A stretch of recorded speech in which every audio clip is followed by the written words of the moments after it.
Very good morning dear friends. फिर से हाजिर एक नया रिलेशन लेके, एक नया इंसाइट लेके और एक नई आत्मिक उन्नति के लिए एक नया दृष्टिकोण लेके ब्रदर्स सिस्टर्स। और मैं आज लेने जा रहा हूँ एक बहुत ही इंपॉर्टेंट वचन, बहुत अच्छा वचन जो भजन संहिता 23 से लिया गया ब्रदर्स सिस्टर्स, जो कि कहता है कि यहोवा मेरा चरवाहा है, मुझे कोई घटी नहीं है। ब्रदर्स सिस्टर्स, हम देखते हैं आज की तारीख में कि ऐसा वर्ल्ड होता जा रहा है, ऐसी चीजें होती जा रही हैं, ऐसी परिस्थितियां होती आती हैं कि ब्रदर्स कभी ना कभी हमें घटी का महसूस होता है। प्रभु, तो घटी जो है फिजिकल चीजों में भी हो सकती है और आत्मिक चीजों में भी हो सकती है। शांति की कमी हो सकती है, पैसे की कमी हो सकती है, घर में जो है बरकत की कमी हो सकती है, जहां हम वर्क प्लेस जा रहे हैं वहां पे हमें अच्छा एनवायरमेंट जो है उसकी कमी हो सकती है, और एक ट्रैंक्विलिटी, अच्छी नींद की कमी हो सकती है, और अच्छी हेल्थ की कमी हो सकती है।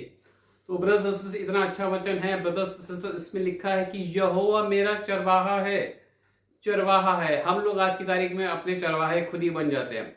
हम लोग अपना नियंत्रण जिंदगी का खुद लेते हैं, अपने डिसीजंस खुद लेते हैं, और हमें भूल जाते हैं कि हमारे एक आत्मिक पिता है जो कि हमारा चरवाहा है।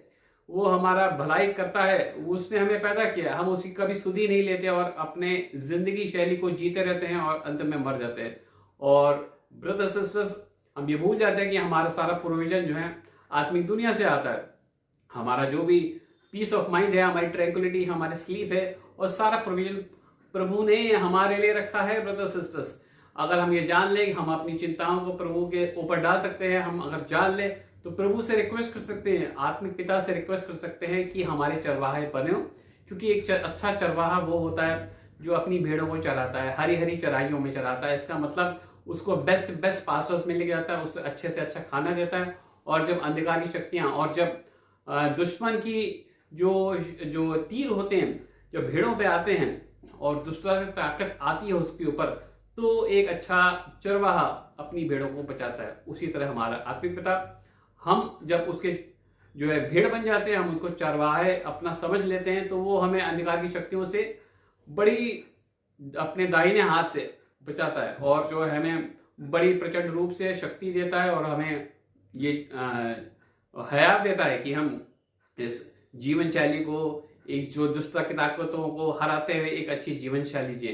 तो ब्रदर्स सिस्टर्स, अपनी सारी चिंताएं प्रभु यीशु मसीह पे डाल दीजिए, क्योंकि उसने हमें बनाया है, वही सृष्टि करता है। सारी चीजें जो भी हम देखते हैं अपनी आंखों से, और आत्मिक दुनिया में जो भी चीजें अवेलेबल हैं जो कि हम नहीं दे सकते, वो सब चीजें प्रभु यीशु मसीह ने ही बनाया है। और बाइबल बनाता है कि उसने सब कुछ बनाया है अपने लिए, तो हम भी बनाए गए हैं उसी के लिए। हमारा जो मेन उद्देश्य है कि हमें जुड़े रहना, प्रशंसा करना, स्तुति करना और गुणगान करना उस प्रभु की, जिसको हम अपनी नंगी आंखों से देख नहीं सकते, उस आत्मिक पिता को धन्यवाद देते रहना।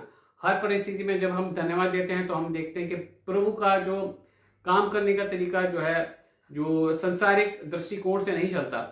जब हम प्रशंसा करते हैं, जब हम तारीफ करते हैं उन परिस्थितियों में जहाँ पे हम अपने आप को बड़ा अलग समझते हैं, जहाँ हमें अलग, जहाँ हम टूटे हुए समझते हैं, तो प्रभु बड़ी प्यार से वो स्थितियों को चेंज करना शुरू कर देता है, उस टूटे घड़े को वापस बनाना शुरू कर देता है, क्योंकि वो एक पॉटर है, वो हमारा जो सृजनहार है। तो हम ब्रदर्स सिस्टर्स, हम आपसे यही निवेदन करेंगे कि अगर हम अपनी चिंताएं, अपनी परेशानियां और सारी जो चीजें जो हमें परेशान करती रहती है, हम प्रभु यीशु मसीह पे डालते हैं, तो प्रभु यीशु मसीह एक अच्छे चरवाहा की तरह जो है हम लोगों को हरी हरी चराइयों में, सारे ग्रीन पास्टर्स में लेके जाएगा, और हमें उस दुनिया को जीने की शक्ति देगा जो कि हमें, जिसके लिए रखा सजा गया है। तो ब्रदर्स, इस वचन के साथ आपको ब्लेस करता हूँ। प्रभु में बने रहिए, और God bless you, have a great day.